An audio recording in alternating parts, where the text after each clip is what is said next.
অনেকেই বলে অপেক্ষা হচ্ছে শুদ্ধতম ভালোবাসার প্রকাশ। ভালোবাসতে সবাই পারে, কিন্তু সবাই প্রিয়তমার জন্য অপেক্ষা করতে পারে না। আসলেই কি তাই? জানি না তো, হবে হয়তো। তবে অপেক্ষার কাছে আমি অনেক ঋণী।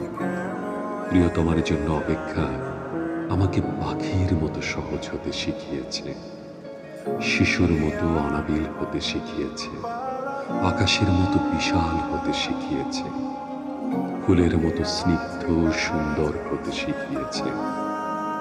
অপেক্ষা আমাকে সাগরের নীল জলরাশির মতো গভীর হতে শিখিয়েছে, প্রকৃতির মতো স্বচ্ছ হতে শিখিয়েছে, সোনালী সন্ধ্যার মায়াবী মৌনতার মতো নিবিড় হতে শিখিয়েছে।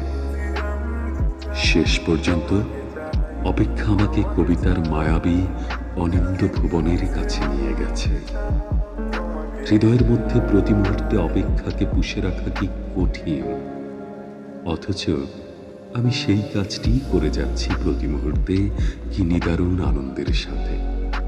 আহ, অপেক্ষা, তুমি কত বেদনার্দ্র সুন্দর।